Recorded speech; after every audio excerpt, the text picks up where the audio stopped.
In the history of our civilization, the introduction of a new thought has brought skepticism, even ridicule. Despite this, there always has remained the duty and inalienable right to tell the people the truth. The motion picture you are about to see is true. It is not fiction. Much of the information in it has never been told. You will see it here for the first time.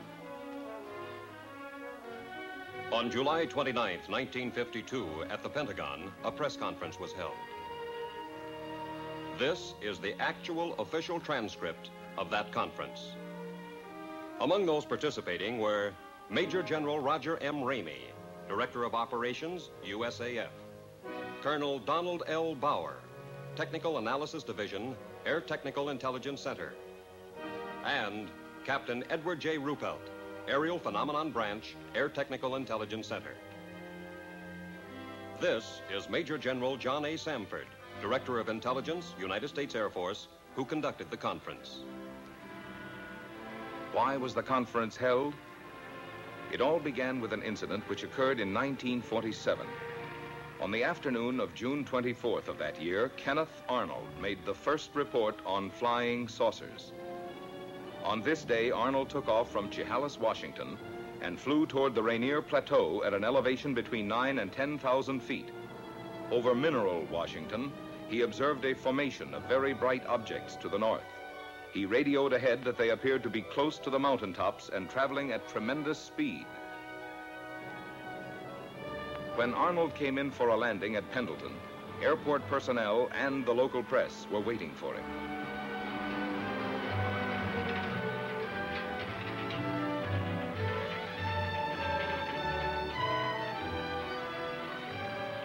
Arnold counted 9 objects in echelon formation. He observed that they had no tails and described them as saucer-shaped objects. The story was picked up by the wire services. He saw what? In the next 24 hours, virtually every newspaper in the country ran the story.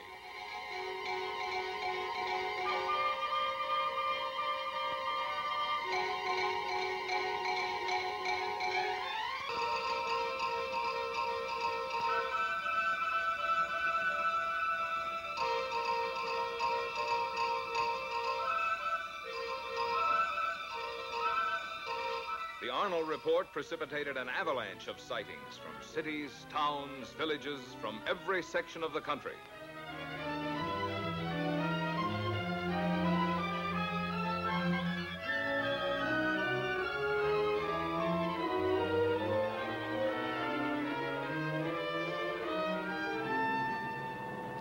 The commercial aspects of the saucer situation were not overlooked. Alert businessmen and manufacturers came up with all sorts of oddities. The practical joker moved in. Homemade saucers of all kinds and descriptions began to turn up promiscuously.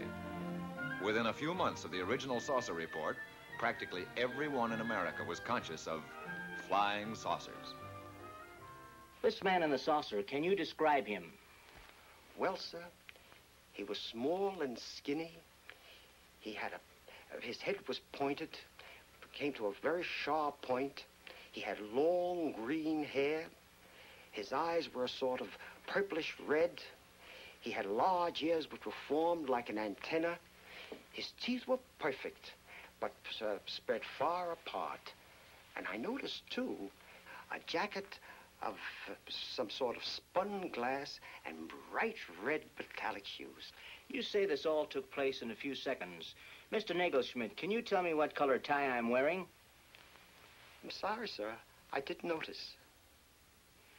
You mean to say you can remember everything about this man from the spaceship, his hair, the color of his eyes, the clothing he was wearing, and yet, after all this time, you can't tell me the color of my tie? But you didn't come out of a flying saucer.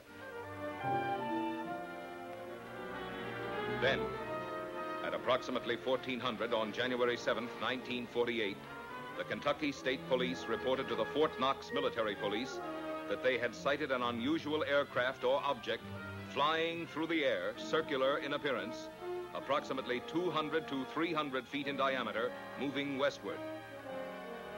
The provost marshal at Fort Knox called the commanding officer at Godman Air Force Base. call Flight Service at Wright Field. Determine if they have any experimental aircraft in our area. We have a report of an unidentified aircraft south of the field. It was about 13:15 when the tower controller in the Godman Tower received his instructions from the commanding officer. Right, Patterson? The PFC continued giving routine instructions to a light plane which was practicing takeoffs and landings. Flight Service. Captain Hopper, Flight Service. Flight Service is a clearinghouse. The positions of all military planes are carefully plotted so a minute-to-minute check may be made on their position, course, altitude, and speed. Flight Service to Godman Tower. We have no experimental aircraft in that area. However, we do have a B-29 and an A-26 on photo mission in that area. In the meantime, Lieutenant Cowan, the AACS, and the operations officer had arrived in the tower. They were joined by the intelligence officer and the executive officer. Upon hearing the information from Flight Service, the executive officer called Colonel Hicks, the commanding officer. Colonel Hicks. Colonel Hicks, can you come over to the field, please? At about 13:50, the tower controller saw an object south of Godman Field and directed it to the attention of the tower. Lieutenant Cowan was the first of the group, after the tower controller, to locate it. He immediately directed it to the attention of the operations officer. After observing it for a moment, he picked up a telephone and put in a second call to the commanding officer. While he was putting the call through, Colonel Hicks arrived in the tower. It was now about 14:20. About 14:30, a flight of 4 F-51s being ferried from Marietta, Georgia to Stanford Field, Kentucky, was sighted south of the base. The commanding officer issued an order to contact the flight leader. Channel B and find out who's leading the flight. Godman Tower to leader, Flight 451. Godman Tower to leader, Flight 451. Come in. Captain Mantell, Flight Leader F-51 to Godman Tower. Over. Stand by for further instructions. Vector the flight into the area of the unknown. Vector Mantell on a heading of 210 degrees. Godman Tower to Captain Mantell. Come in, over. Mantell to Godman Tower. Over. Godman Tower to Captain Mantell. Investigate an unidentified object in your area. Your new course, 210 degrees. 210 degrees. Mantell to Godman Tower. Changing heading to 210. Loco, out.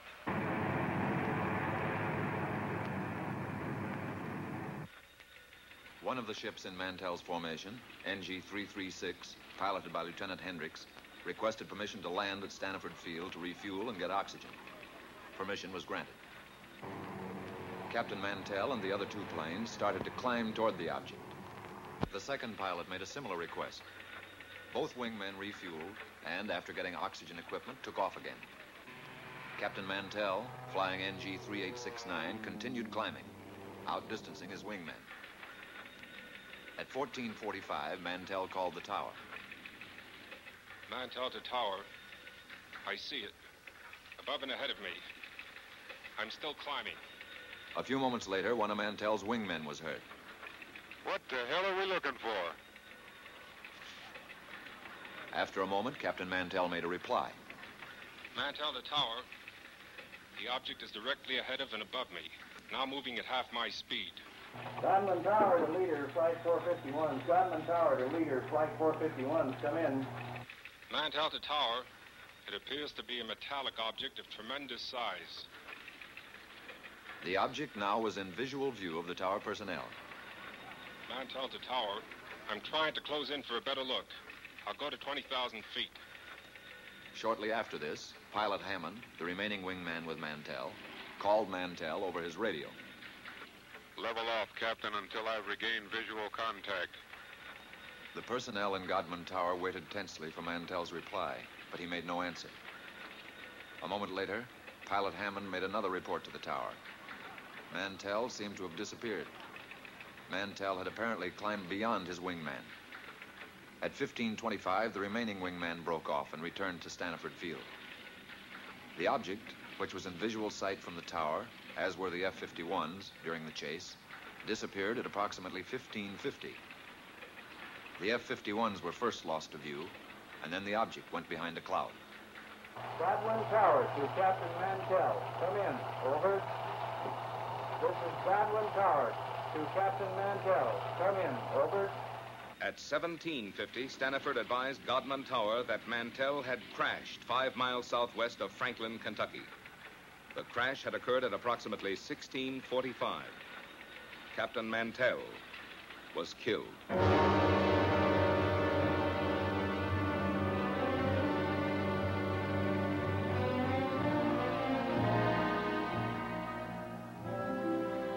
Statements were taken from all who were present in the tower during the Mantell sighting. The tower controller stated, "It looked silver or metallic." The intelligence officer, It appeared to be a bright silver object. the executive officer, It was circular in shape. the AACS, A small white object in the sky. the operations officer, It appeared round and white. the commanding officer. It could be seen plainly with the naked eye. The statements were typed up for the necessary signatures as the interrogation concluded. There was one point on which there was some disagreement. Not everyone who had been present in the tower had heard Mantell when he reported over the radio that he was moving in for a better look.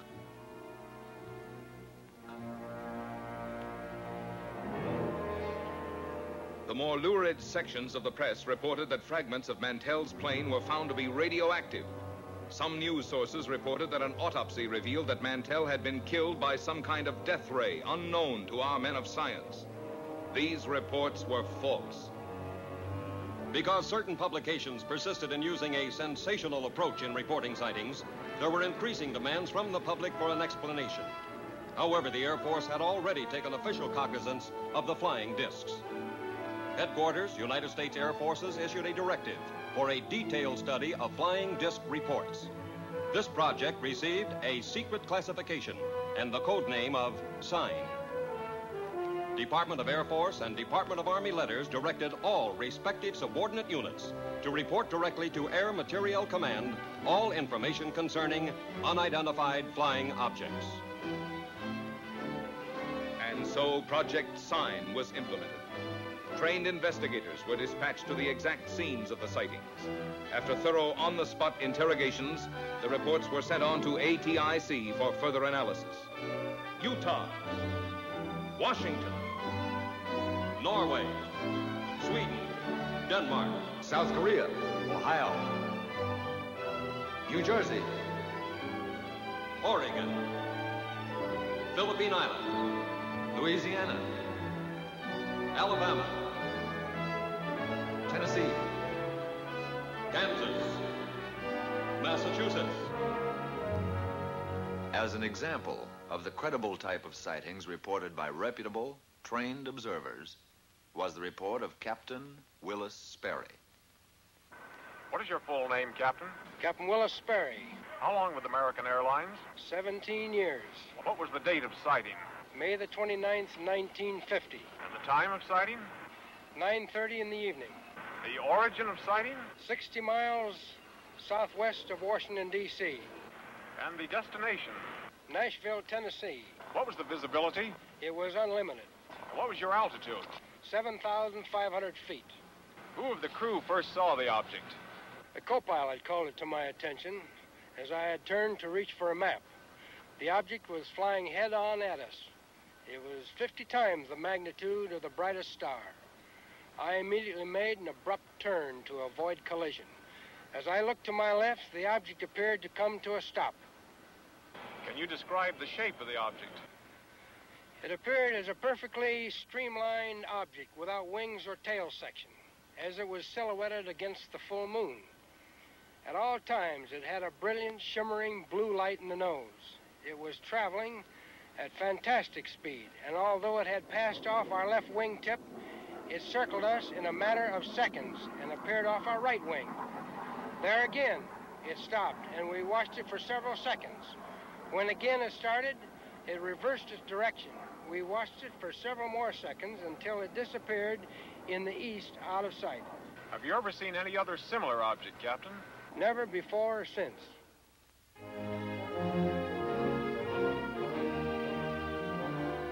On January 9th, 1950, the press reported that Project Sign was closed. From now on, the Air Force stated its only similar activity would be the routine conventional watch for unidentified flying objects. This is the Daily News building in Dayton, Ohio. My name is Al Chop. A short time after my discharge from the Marine Corps, I paid a visit to the newspaper where I had previously worked as a reporter for 5 years. Well, Al, you rascal. Glad to see you. Good to see you. Keeping yourself? The editor was a close friend, and he tried to convince me to take back my old job on the paper. He was very persuasive, but for personal reasons, it didn't interest me. Oh, but you remember the old days here. Now it's all different. 3 hours for lunch, double time for overtime, blonde copy girls. Once he realized that my mind was made up, he made another suggestion. It was due to this casual suggestion that I walked right into the middle of the flying saucer story. Ever since the Korean situation, there's a lot of activity out at Air Material Command. You could fit right in that public information office there. Who's the man to see out there? Friend of mine, Major Cross. I'll call him now. The idea appealed to me. I'd always been intensely interested in aviation. Also, I liked the idea of settling down in Dayton again. Both Dee, my wife, and I had a lot of friends there. It would be like coming home again. The editor set up an appointment for me at Air Materiel Command. This is what I wanted, but a man never knows what he's getting into. The next day, I went out to AMC and talked to the major. He seemed satisfied with my newspaper background. I was interviewed by a personnel official who filled out the necessary papers preliminary to an Air Force security check. Full name? Albert M. Chop, C-H-O-P. Age? 35. Married? Wife's name? Dolores. Children? Girl, age 11, boy 5.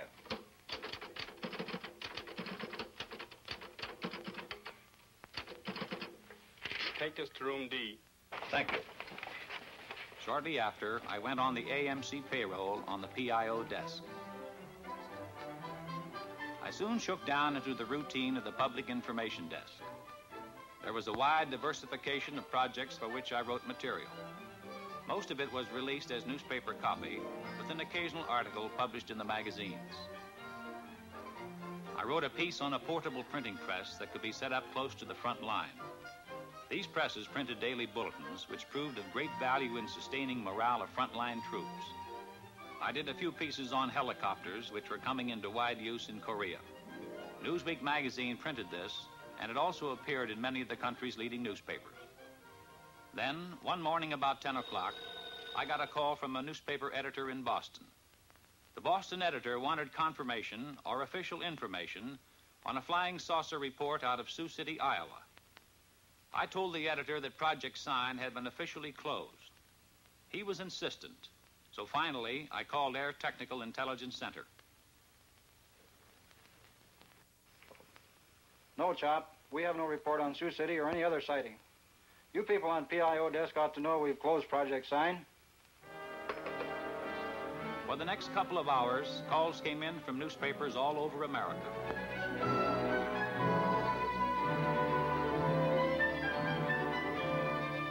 Gradually, I was able to piece the story together. On the previous evening, a commercial airline DC-3 in Sioux City, Iowa, had requested clearance from the tower to take off. The tower held them up, informing the pilot that there was a light in the west that they thought might be a light plane. The tower stated that they were trying to contact it, but were unsuccessful.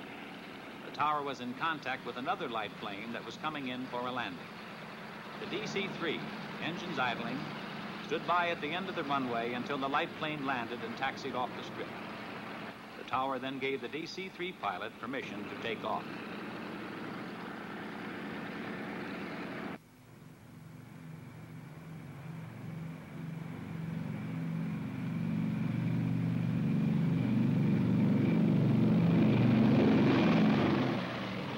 DC-3 climbed for altitude. An unidentified light suddenly closed in. This was the object that the tower unsuccessfully had tried to contact by radio. The tower observed this and radioed the DC-3, but the light had already been observed by both the pilot and co-pilot. Suddenly, the light accelerated and made a head-on pass at the plane, which swerved to avoid a collision. It zoomed past them, close to their wingtip. The pilot called the tower and described the object as a B-36 without wings. After being observed by several passengers, the object suddenly zoomed straight up and disappeared. About noon, 2 reporters came in asking for information on the Sioux City sighting.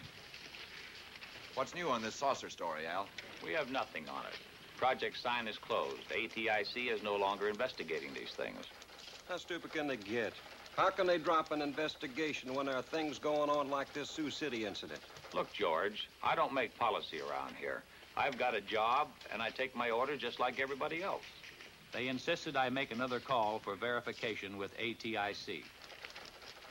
I indicated to one of the reporters to pick up the extension and listen in, so he, too, could hear. Yeah, hello, Major. Al Chop. Couple of reporters here want some information on Sioux City. Look, Al, the answer is the same. The project is closed. I told you that before. Yeah, thanks, Major. You heard the man.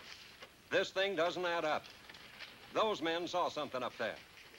Oh, there's probably some simple explanation for it. Don't tell me you guys believe this saucer bunk. You're just sitting on a story, Al. Well, you believe what you like.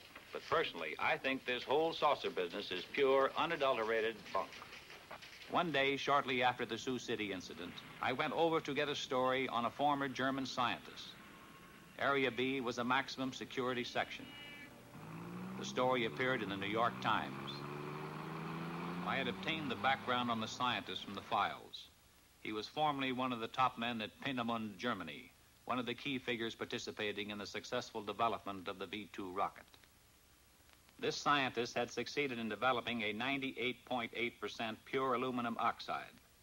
These crucibles were vital to our nation's defense. They were used to melt super-hard metals needed to build turbine blades for our jet aircraft. Tell me, young man, what new reports are you getting on unidentified flying objects? Flying saucers? Oh, they keep coming in every once in a while, but we don't take them too seriously. Oh, no? Of course not. It must be amusing to a man in your line of work to hear about all these screwball reports. It is my firm opinion that these sightings should be investigated most meticulously. You don't believe that these flying saucers actually exist, do you? And how can you be so certain they don't, Mr. Chop? Well, I just don't believe it. Our minds should be open on all subjects. Wrong conclusions are usually the result of lack of comprehensive analysis. Of course. Well, thank you, Doctor. I won't take up any more of your time. And I'll let you read the article before I send it in. Thank you, Mr. Chop. I'll be looking forward to it.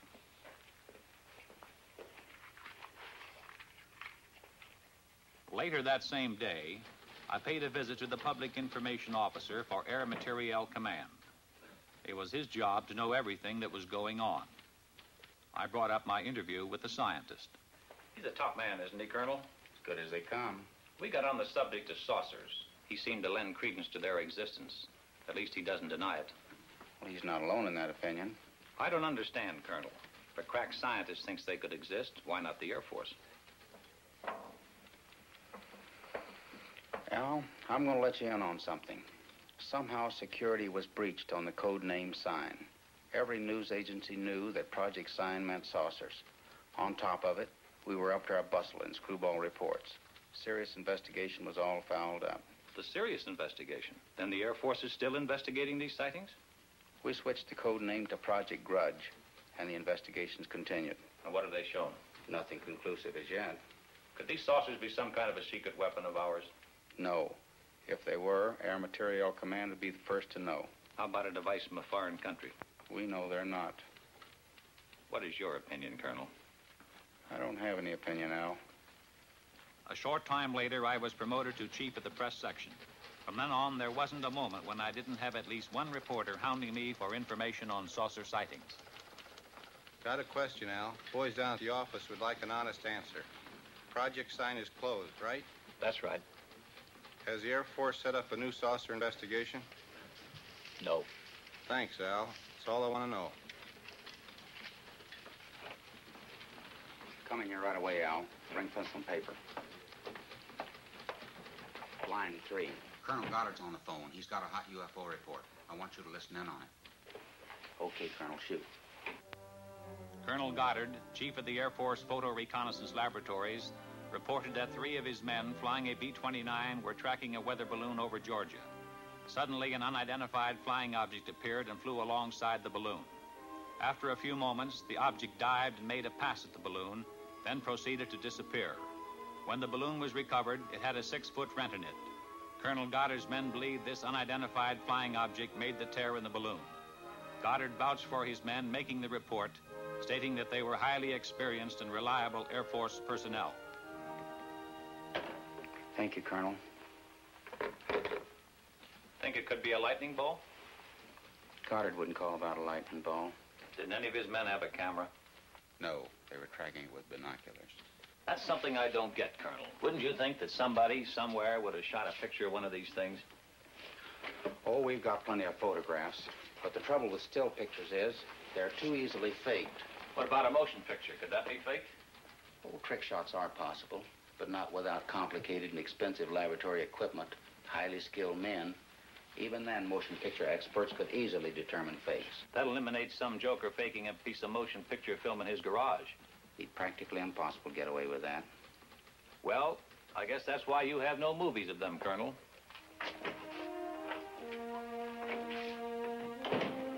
As chief of the press desk, my work hours, my meals, my sleep became increasingly disturbed and chaotic. I saw little of my wife and children. Chip, my son, was at this time making periodic visits to a doctor in Dayton. How's Chip? I feel more hopeful with the new specialist. You look tired. Since you've gotten this new job, the children don't know their own father anymore. Yeah, sometimes I wish I were back on the newspaper. I was talking with Mrs. Collins today. She tells me her husband's cousin works with a man who swears he saw a flying saucer. I thought I told you that term was taboo in this house. Do you really think they might be from Mars or someplace? Look, honey, don't you get like the rest of those screwballs that I have in my hair all day. Every time some kid flies a kite, 50 different people see spaceships. Come on, let's get to bed. A few days later, the colonel and I were talking over routine press releases on a new type transport plane, when suddenly the colonel veered off at a tangent. By the way, there's a magazine fellow coming out here from New York to do a story. I want you to set up appointments with the people he'll want to see. Right. What magazine is he representing? Life. What are they after? He's going to write a piece about unidentified flying objects. Are you serious? Life was given clearance by the Air Force Commanding General. How come? When the General Staff makes a plan, they have the whole picture in view. We here at Dayton see only a smaller section. Pentagon has its reasons. Very good ones, most likely. When the life story breaks, we're going to have to fight our way in here through a milling mob of inquisitive reporters. No, Al, you won't. You won't be here. Colonel Searles in the Pentagon has requested you by name. He wants you to join his staff in Washington. Colonel, it's been swell working with you. But under the circumstances, I'll be delighted to get out of here.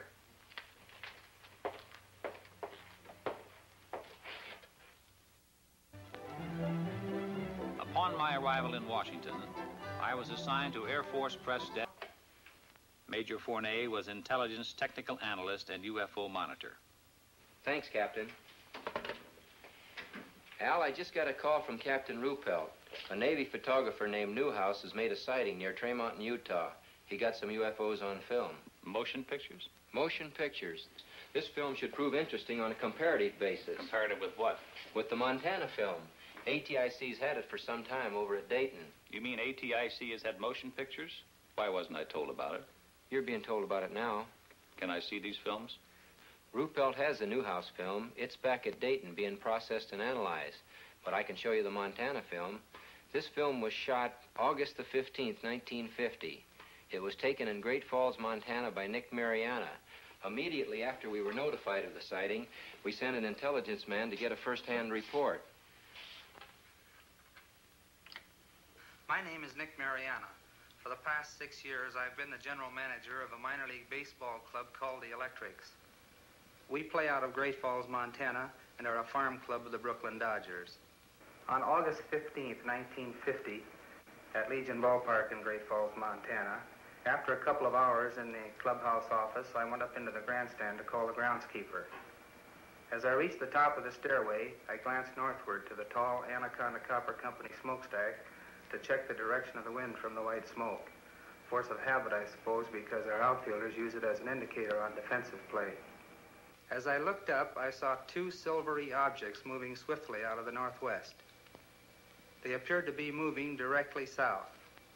The objects were very bright and about 10,000 feet in the air. They appeared to be of a bright, shiny metal, like polished silver. Both were the same size and were traveling at the same rate of speed, which was much slower than the jets which shot by shortly after I filmed the discs. Suddenly, they stopped. It was then I remembered the camera in the glove compartment of my car. I raced downstairs, yelling for my secretary, Miss Virginia Ronick. The distance from the top of the stairway to my car is about 60 feet, and I must have made that in about 6 jumps. I asked my secretary if she saw anything, and she said yes, 2 silvery spheres. I unlocked the glove compartment of my car, took out the camera, turned the telephoto lens on the turret into position, set the camera at f/22, picked up the objects in the viewfinder, and pressed the trigger. The discs appeared to be spinning like a top and were about 50 feet across and about 50 yards apart. I could not see any exhaust, wings, or any kind of fuselage. There was no cabin, no odor, no sound, except I thought I heard a whooshing sound when I first saw them. As the film clicked through the camera, I could see the objects moving southeast behind the General Mills grain building and the black water tank directly south of the ballpark. I filmed the objects until they disappeared into the blue sky behind the water tank. There's only a few feet of film. It'll be over practically before your eyes are focused on it. Now remember, there's only a few feet of film, so watch closely. I still had my doubts, but I must admit I felt an excitement about seeing actual motion pictures of unidentified flying objects for the first time. Ready? Ready.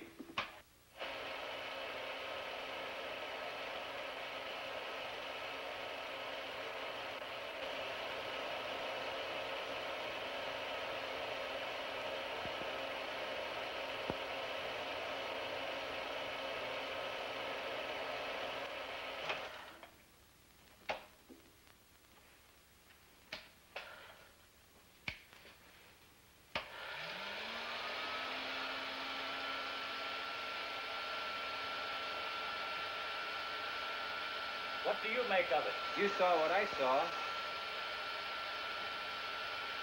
What's your opinion? I'll run it again.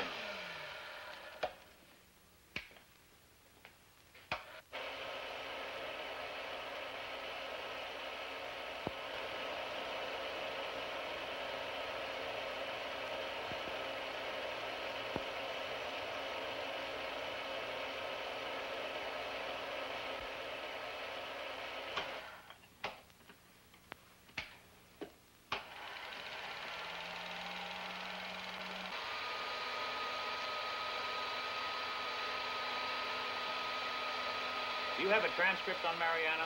It's at Dayton. Good. Colonel Searles wants me to go to Dayton. That is, if you'll give me clearance. I'll have you cleared. It's a good idea for you to get acquainted with the history of UFOs. When you get to Dayton, you'll meet Captain Ruppelt. The 3 of us are going to be working closely from here on. Ruppelt will give you a complete briefing on Blue Book. What's the story on him? Ruppelt's an aeronautical engineer. He knows about things that fly.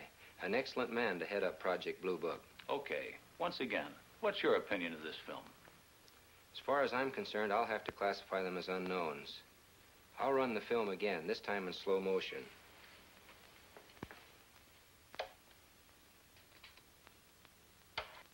This this time I strained my eyes to study the film. The Air Force analysts, by measuring the angular velocity of the objects and by computing their speed, had determined that they were not balloons.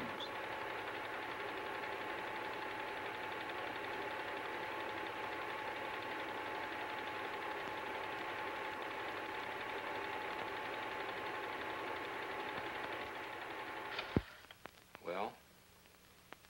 There was something up there in that sky. And if they were not balloons, I don't know what to think. You better get going to Dayton.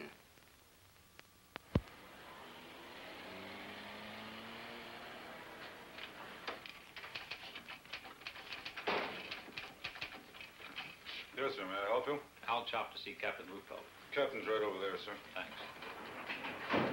Captain Ruppelt, I'm Al Chop. Have a seat, sir. Major Fernet lured me you're arriving. You got the green light here. Where would you like to start?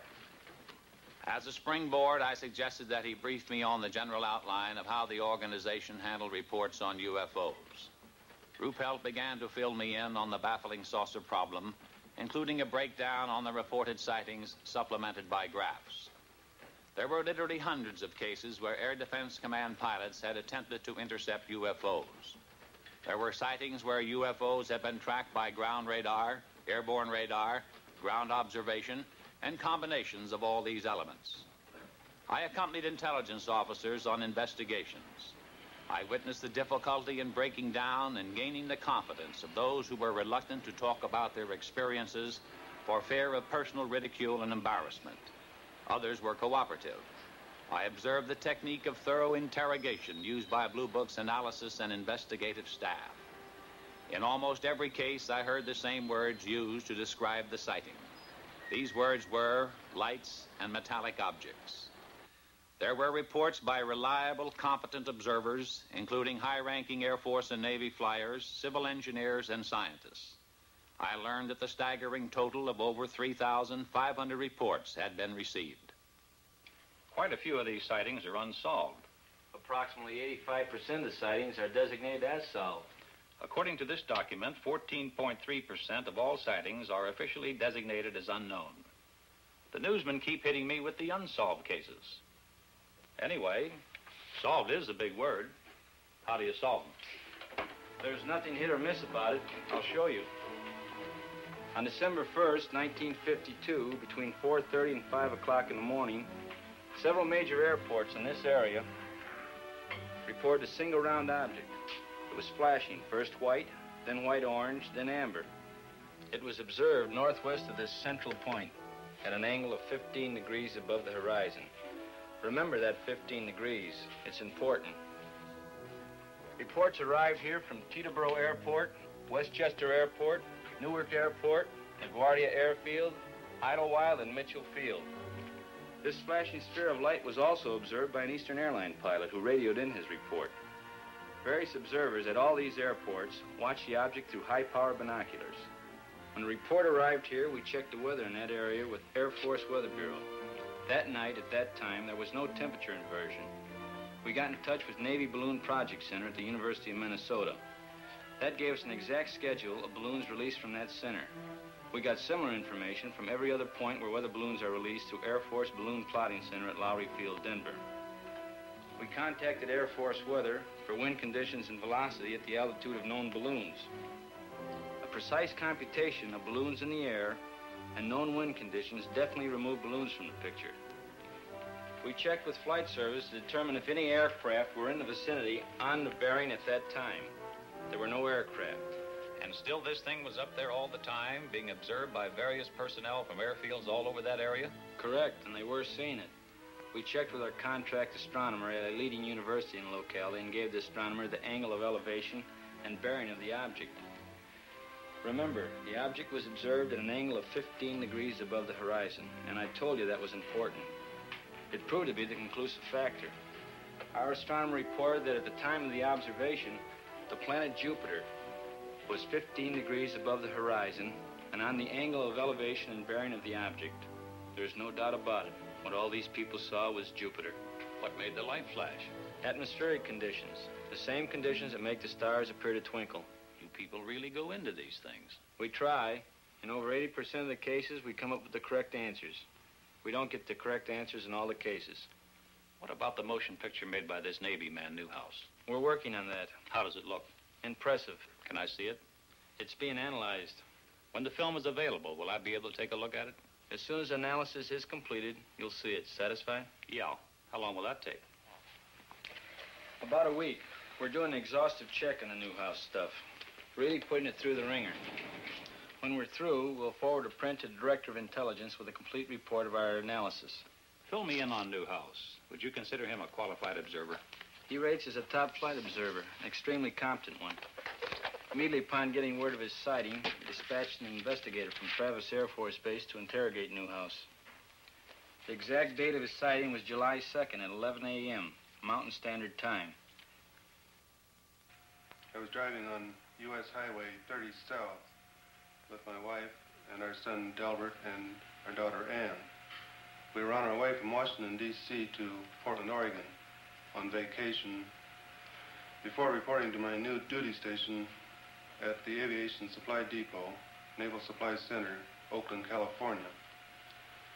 About 7 miles after we passed through Trail Mountain, Utah, my wife noticed a group of objects in the sky which she could not identify.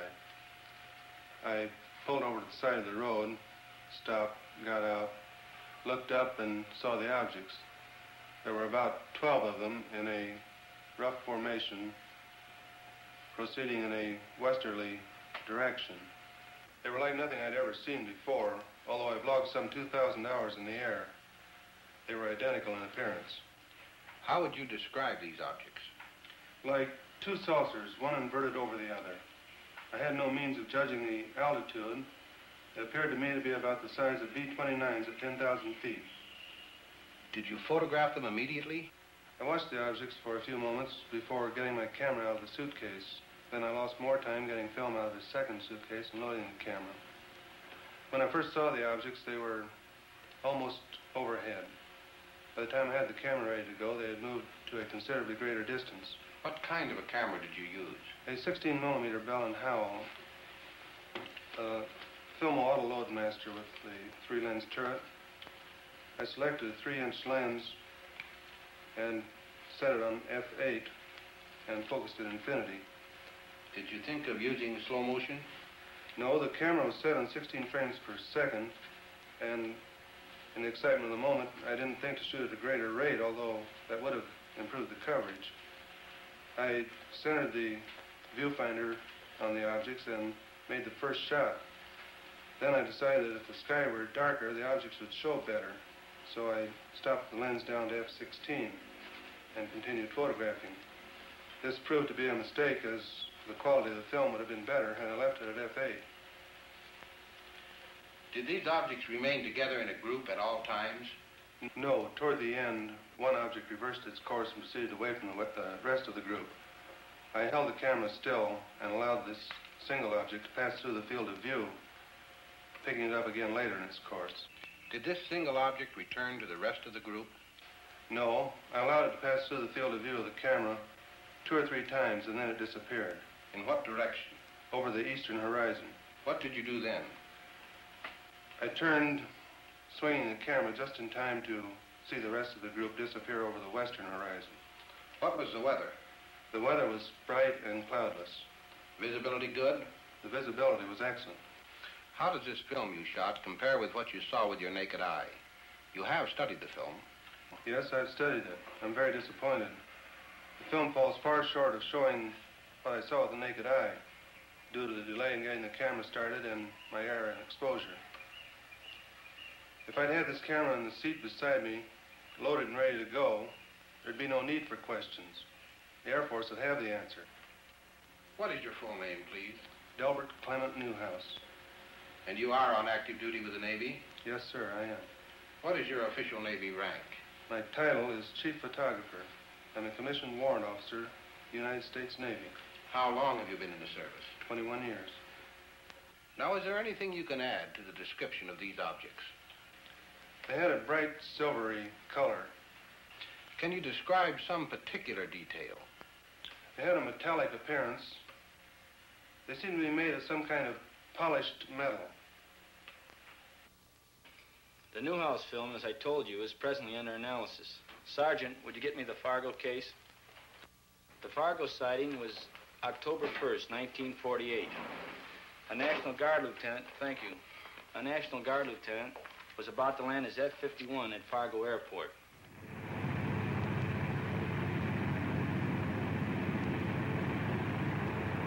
Captain Ruppelt gave me the details from the record. The pilot, after a routine patrol flight, was cleared by the tower to land when he asked, "Anything in the way?" There's a Piper Cub below you. Nothing else in the air. I see the Piper Cub. I see another light about 1,000 yards ahead of me. It looks like the tail light of a plane. I can see you, but I can't see the light you're observing. The pilot told the tower he could see it and was going to close in and try to make identification.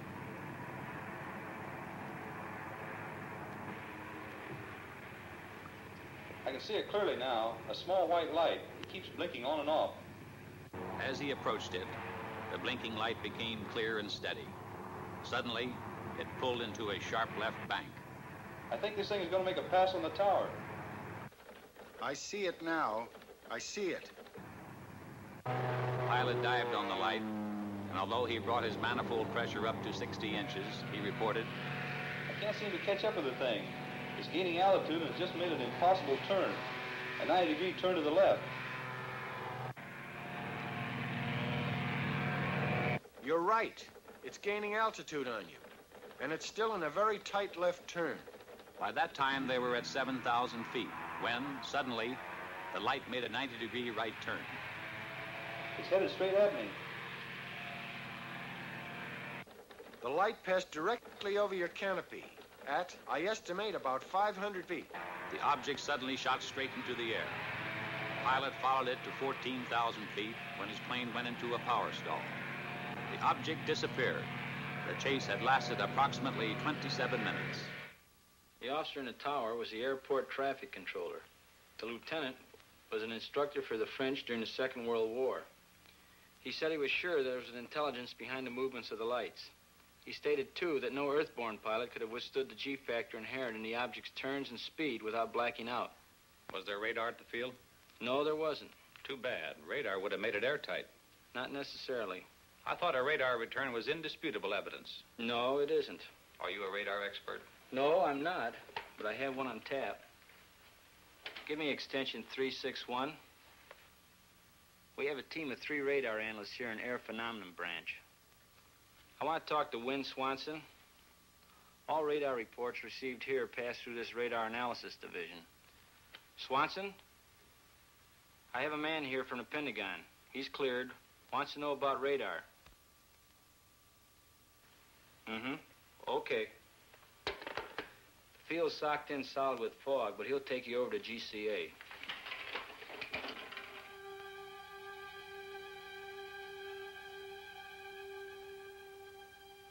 This is ground control approach. With zero visibility, GCA picks up the aircraft coming in, and by means of the pips on their scope, can talk them into a landing. Now this scope here gives the aircraft in the area. This scope here tells you whether you're to the right or the left of the landing strip, and that one there tells you whether you're too high or too low. Now the next scope is the same as this one, except that it gives you more accuracy. Patterson, GCA. This is Air Force 2162, past Fairfield, fan marker inbound. Request landing instructions. There you can see him on the screen. Now you can track him all the way in. He's flying blind. Steer right to heading 20 degrees and begin descent to 1,500 feet. This is Air Force 162, steering 20 degrees, descending to 1,500. Over. Air Force 162, the weather at Patterson Field is 100 feet ragged ceiling. Visibility 1/2 mile. Light rain. Wind southwest 6. Altimeter 998. If you can see it on radar, there can be no question about misinterpretation. In this case, no. These are good, solid blips. This is Air Force 162, roger on the weather and runway. Over. Air Force 162, steer left to heading 35, turning downwind leg. Range 8 miles south. Over. This is Air Force 162, steering 35, over. Sometimes a temperature inversion will cause trouble. Ionized clouds or equipment malfunction will cause false blips. Can you tell a false blip from one made by aircraft? Yes, any experienced operator can tell in a minute or so. Air Force 162, steer left to heading 215. This will put you on final approach. This is Air Force 162, roger. Steering 215, over. Air Force 162, this is your final director. How do you read me? Over. This is Air Force 162. You are loud and clear, over. Air Force 162, roger. Your range is 7 miles. Slow aircraft to descending speed. Make final flap setting. Maintain altitude of 1,200. Heading 215. Do not acknowledge any further transmission unless unable to comply. If you do not hear GCA for any 5-second interval, climb to 1,000 feet on a heading of 125 and contact approach control. Steer right to heading 210. Range 5 miles. You are now approaching glide path.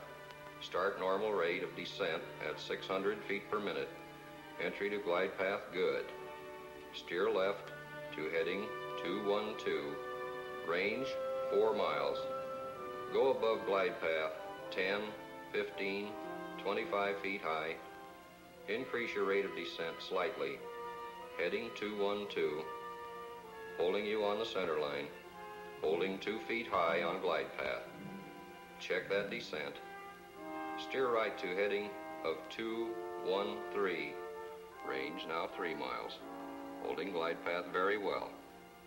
Go below glide path. 10, 20, 30 feet. Level off slightly. Steer right to heading 214. Coming back nicely to glide path. 25, 20, 15 feet low. Heading 214 had you lined up with the center line. Range 2 miles. Holding 15 feet low on glide path. Bring it up slightly. 10, 5. Now on glide path. Range 1.5 miles. Heading 214 on glide path. Steer left to heading 213 over the end of runway on center line. On glide path as you approach point of touchdown. Touchdown in 3 seconds. If you cannot see the runway, pull up and climb to 1,000 feet, heading 125.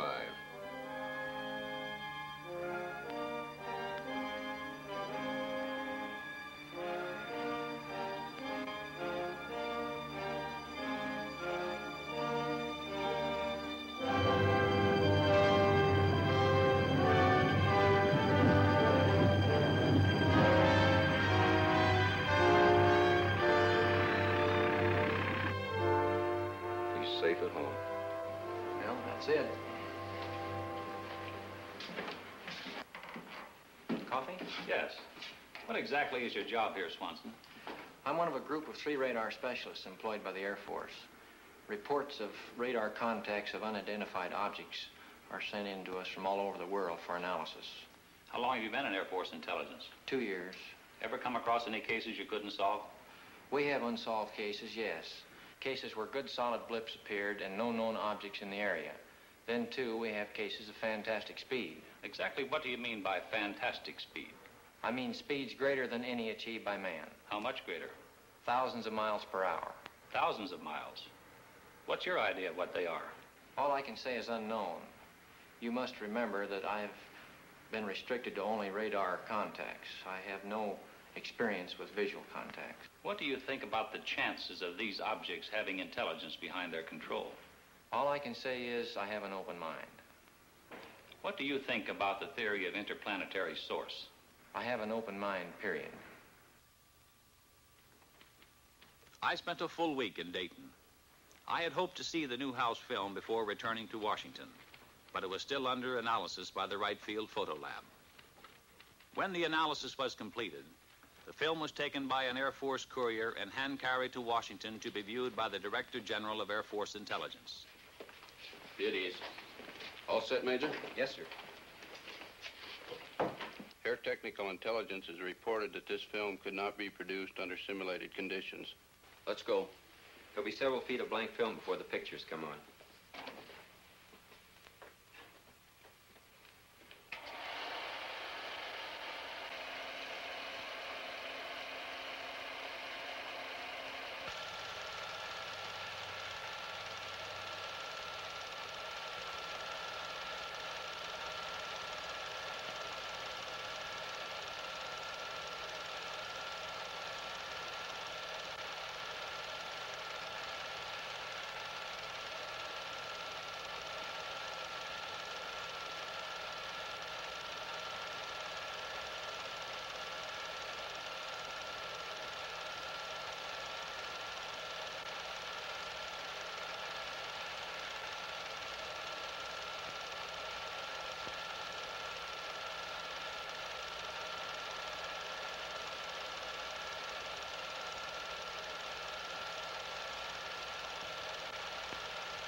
The film, as Newhouse had predicted, was in bad condition, but the chief interest was in movement, speed, and light source.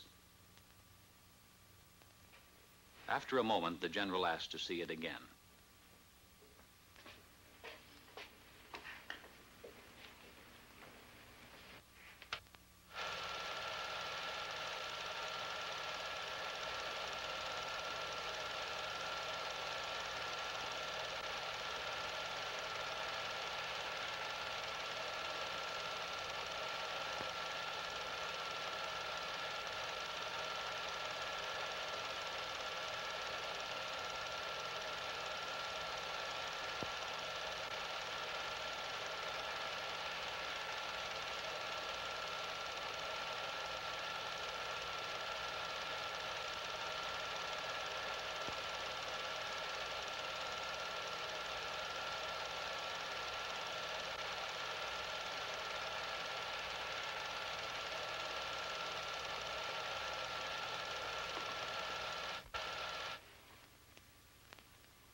How about that? Those were the only words spoken in the room. How about that? A few days later, Major Fournet had some news for me. We got the analysis of the Newhouse film from Air Materiel Command. What does it show? Not birds, not balloons, not aircraft, not faked. With the telephoto lens used, weather balloons within 5 miles distance could have been determined on the film. At a greater distance than 5 miles, they could not attain the speeds calculated. Within a 5-mile range, an aircraft of 40-foot wingspan could have been clearly determined. In excess of 5 miles, the speeds of the objects are greater than aircraft could achieve, except in a straight-line speed run. No bird is sufficiently reflective as to cause the film to react as strongly as it is done. If they're not birds, not balloons, or aircraft, and the film isn't faked, what can these things be? The official conclusion is unknowns. The Newhouse film was only the overture. A few minutes before 1 a.m., July 20th, 1952, the curtain on the first act of the Washington drama went up. The unknowns moved in for the first time over the national capital. I had always regarded myself as a man with an intuitive nose for news. So, through the first Washington sighting, while the saucers hovered over the city, I was in bed, sleeping soundly through it all. When I reached my desk that morning, we were flooded with newspaper queries. Telephones were jangling throughout the day. Irate editors from all over the country were insistently demanding more specific information. Newsmen from the wire services, reporters from local and out-of-town newspapers were hemming me in, belaboring me with questions for which I had no answers. For the first couple of hours, we at the press desk had a terrible time getting the story straight ourselves. But bit by bit, I managed to piece it together. There had been both visual and radar contacts. Andrews Field, the Air Force installation, had radar returns similar to those on the CAA radar. Jets had been scrambled in an attempt to make an intercept of the UFOs, but they had not been successful. The week after the Washington saucer sighting was a mad, chaotic one. The story was headlined from coast to coast. As the PIO man assigned to answer saucer questions, I had been under an incessant barrage of inquiries day and night by newsmen. I could get no sleep, no rest at all. Among other things, the Washington Daily News published an interview with Harry G. Barnes, Senior Air Traffic Controller, Civil Aeronautics Administration. Barnes stated, "There is no other conclusion I can reach but that for 6 hours on the morning of the 20th of July, there were at least 10 unidentifiable objects moving above Washington. They were not ordinary aircraft. I could tell that by their movement on the scope. I can safely deduce that they performed gyrations which no known aircraft could perform. By this I mean that our scope showed that they could make right-angle turns and complete reversals of flight. Nor, in my opinion, could any natural phenomena account for these spots on our radar." Then, exactly a week later, it really broke loose. It was the night of July 26, 1952. At 10:30 p.m., I received a phone call from Ray Nathan at CAA. Hello. Chop? Yeah. Ray Nathan, get down here right away. What's up? The radar at Washington National is picking up unknowns. Again? The press is hounding me for a statement. I don't know what to tell them. Dee, bring my coat and the car keys. Stall them off. I'll be right over. A couple of guys from Light Magazine are here with a camera. Stall them, too. What's the matter? Radar is picking up unknowns over the Capitol. Don't wait up. At 11:10 p.m., Major Forday received a call from Lieutenant Colonel Thomas, Air Force Intelligence Duty Officer at the Pentagon, informing him of what was going on at Washington National. As I raced to the airport, I kept glancing up through the windshield, expecting to see the things, but everything seemed normal.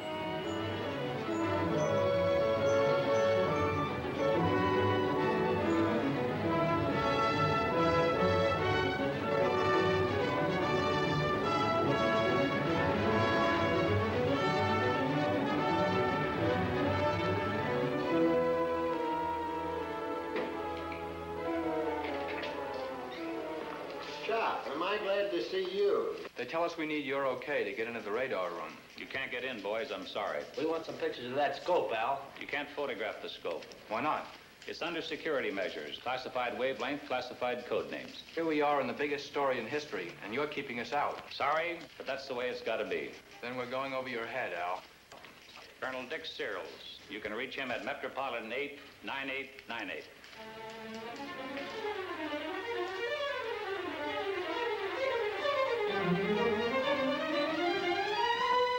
Another one. Look at them go. One of them is an airliner. It's a slightly different shape. Did you alert the Air Force? I called Air Defense Command. What'd they say? They're scrambling a couple of jets. Same as last week? Uh-huh. Could this be caused by temperature inversion? Inversion? That isn't inversion, and it's different than the ground clutter we pick up. Did you call the Air Force Command Post at Pentagon? No, we work through Filter Center. I'd better call them.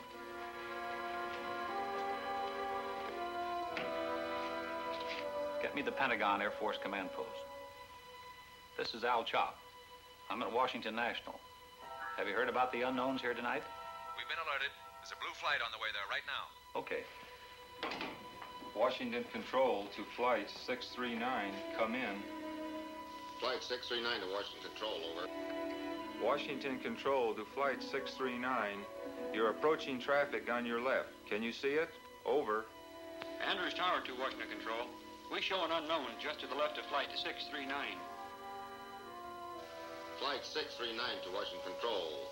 We can see that traffic on our left, over. Washington Control to Flight 639. What does the traffic look like?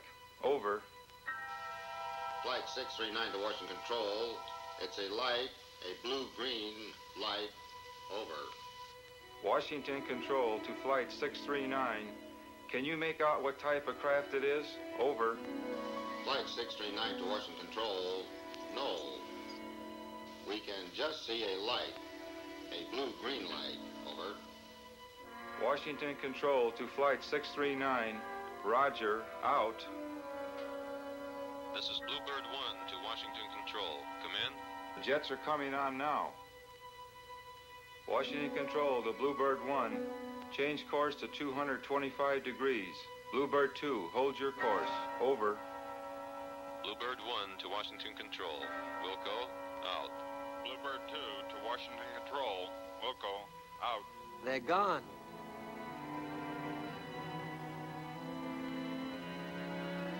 Andrews Tower to Washington Control. All our unknowns vanished shortly after the jets appeared. Do you still have any of the unknowns? Over. Washington Control to Andrews Tower. The same thing happened here. Out. Washington Control to Bluebird 1. All the unknowns had disappeared.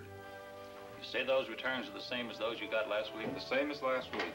At this point, Major Fournet arrived with a Navy electronics intelligence officer. Gone? Like that. As soon as the jets came on the scope, the unknowns left. Bluebird 1 to Washington Control. We're going back to the base and refuel. Can't see anything around up here. Visibility is good. Over. Washington Control to Bluebird 1. Roger. Out. Were they good returns? Good returns. Has the set been checked for malfunctions? The radar equipment is in perfect operating order. They're back.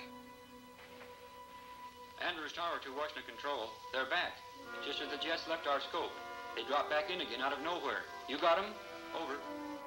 Those blips are solid. They're good and solid. Washington Control to Andrews Tower. Same thing happened here. Give me the Pentagon command post. They're all over the scope. 2 in the northeast quadrant, 4 in southeast quadrant, 3 in southwest quadrant, 3 in northwest quadrant. Over. This is Major Fournet calling from Washington Control. Radar is picking up 14 unknowns again. The chief controller tells me the unknowns disappeared from 6 a.m. that same morning, I called Lieutenant William Patterson, the pilot of Red Dog 1, who had made visual contact with the unknowns. He could add nothing more to what he had reported to us over the intercom.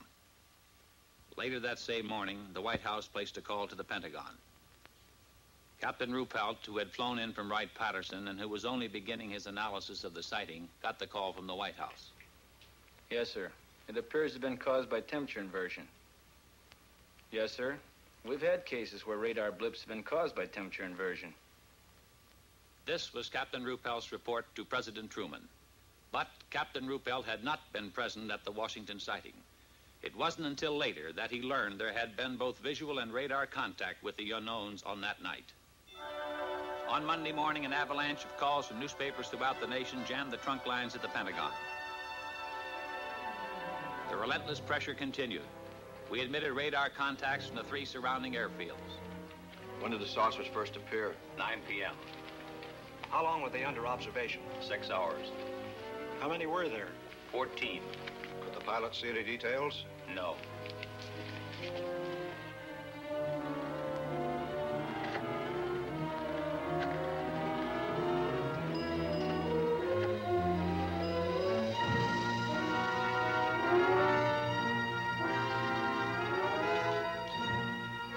In an interview which appeared in the Washington Times-Herald, Lieutenant Patterson, pilot of Red Dog 1, said he concentrated on one of the bright lights, but it outran him. I tried to make contact with the bogies below 1,000 feet, Patterson said. I saw several bright lights. I chased a single bright light. I was at my maximum speed. I ceased chasing it because I saw no chance of overtaking it. Under the insistent demands from the nation's press and the accumulating pressure of the public, the Chief of Staff set up a press conference at the Pentagon. I was present when General Sanford spoke for the newsreel cameras. The Air Force interest in this problem has been due to our feeling of an obligation to identify and analyze to the best of our ability anything in the air that may have the possibility of threat or menace to the United States. In pursuit of this obligation, since 1947, we have received and analyzed between 1,000 and 2,000 reports that have come to us from all kinds of sources. Of this great mass of reports, we have been able adequately to explain the great bulk of them, explain them to our own satisfaction. We've been able to explain them as hoaxes, as erroneously identified friendly aircraft, as meteorological or electronic phenomena, or as light aberrations.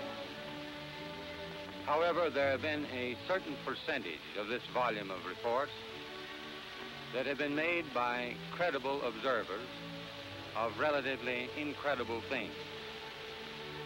It is this group of observations that we now are attempting to resolve.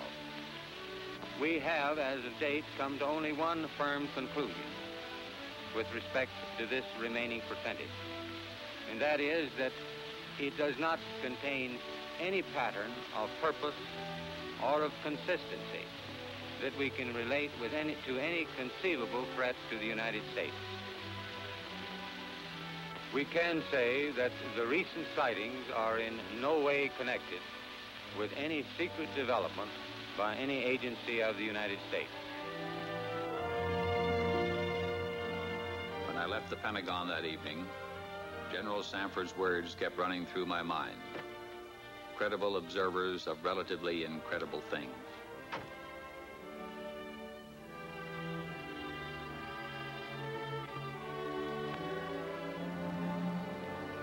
The theories of the skeptics could not stand up to the actual experiences of high-ranking military personnel, radar experts, airline pilots, and other responsible witnesses referred to by General Samford as credible observers.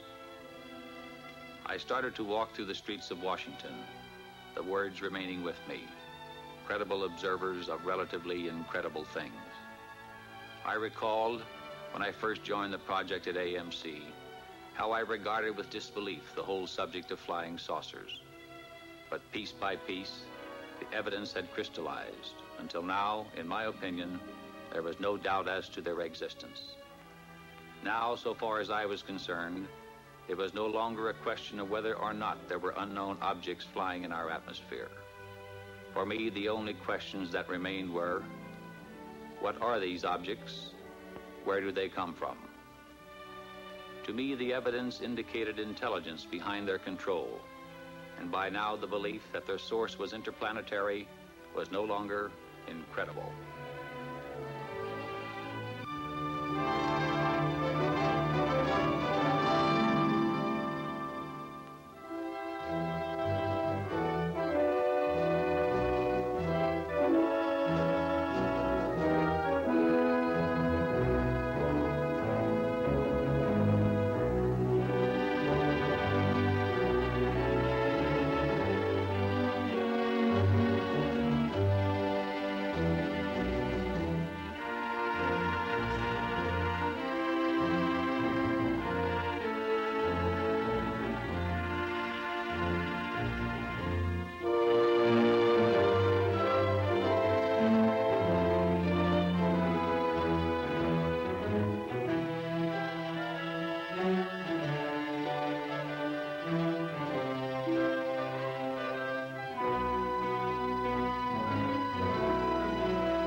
This is the Montana film, projected exactly as it was photographed. The objects are moving against a 25 to 28 mile an hour wind. This is the film in double frame or slow motion. A slight bounce in the movement of the objects as well as the tower is perceptible. This is due to the handheld camera. The film, analyzed frame by frame, shows the movement of the objects to be horizontal and steady. We will now vary the action and size of the objects and also stop the action from time to time for your study. We have just made a jump cut in the film to an enlarged size and reversed the action.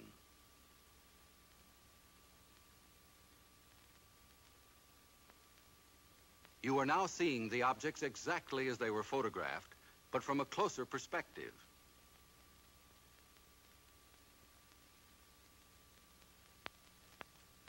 Analysis reveals that the objects are not balloons, nor any kind of known aircraft. The images are very different from those produced by any kind of birds at any distance. The shape, brightness, speed, rectilinear path, steady motion, and separation rule out various forms of optical atmospheric mirages or cloud reflections. Comprehensive analysis has eliminated meteors and other known natural phenomena.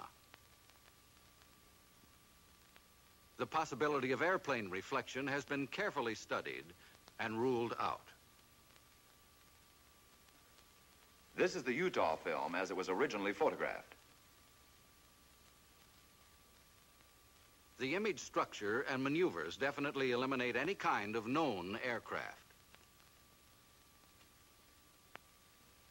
This is where Chief Photographer Newhouse, in his excitement, changed exposure.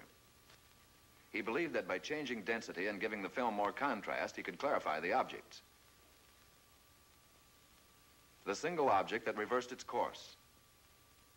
The bounce is due to handheld camera. Now we study the action of one section of the film. We stop the action. We move in.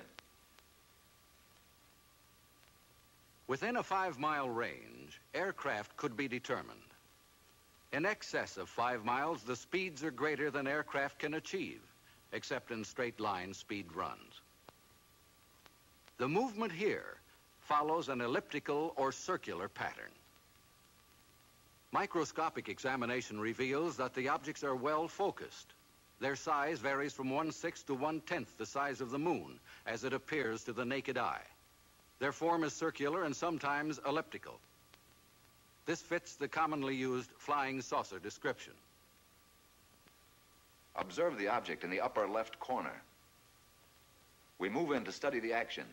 The object upper left will go out of frame on widescreen projection.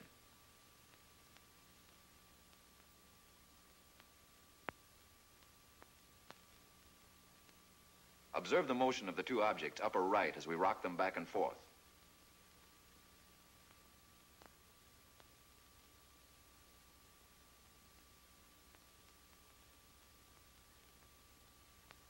Now we move over and up on the frame to make a closer study of the object in the upper left corner. Examine this object closely. Compare it with those objects you saw in the Montana film. These films were taken approximately 2 years apart, hundreds of miles apart.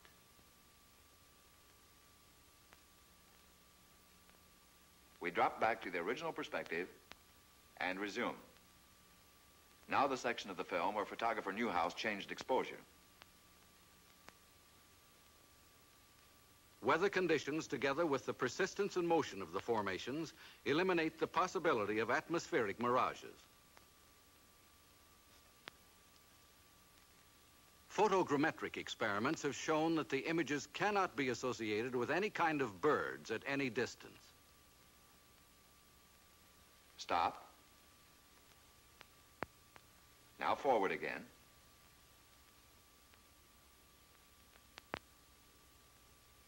Stop.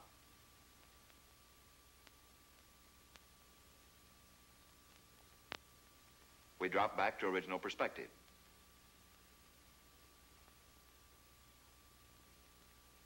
Now once again, and for the last time, the Utah film. The objects cannot be associated with any known balloon observations. For the last time, the Montana film.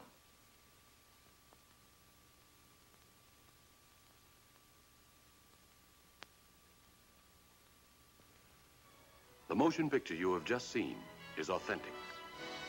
It is substantiated by documentation, eyewitness accounts,